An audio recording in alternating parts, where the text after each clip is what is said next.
Socialization. Socialization, It's my our favorite favorite. one. Yes, I kind of look at socialization. I've said this before. I feel it's like the tissue that kind of holds all the pillars together.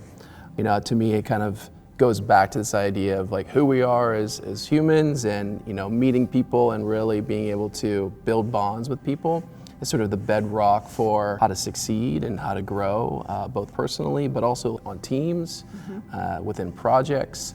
It seems a little bit of this idea of play or just kind of hanging out, but the reality is that's where you build culture, right? And socialization is where you get to know the person you're working alongside, a little bit about them, and you get to grow closer with them. And I think those closer bonds is what's really interesting, is like that sort of enables us to do our job better. So speaking of enabling, when we're talking about intentionality, this is the one that people are not intentional about, right? They're planning out their week. When am I going to be in the office? When am I going to be working from home? When they're in the office, then if they are working a hybrid schedule, what we see is typically they're planning 8, 9, 15 meetings into that 8 to 5, and there's no gap.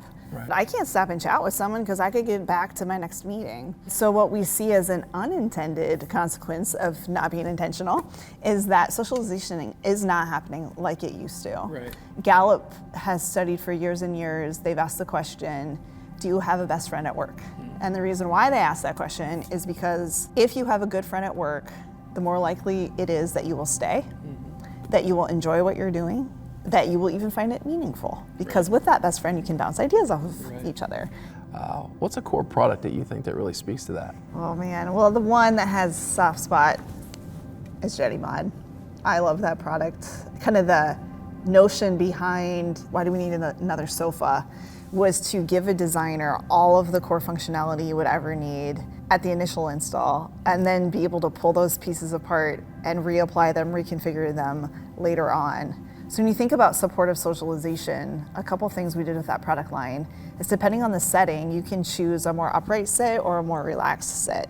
And I think that's really important to think about, what is the type of interaction I want to happen here? Do I want it to be super informal, kind of like a family room where it's really relaxed, or I want it a little bit more upright, more of an eating posture and an engaged posture, and you're able to do that all within one family. The other thing I like about it is just the little ways it's enabling work. Oftentimes, socialization equals social loafing.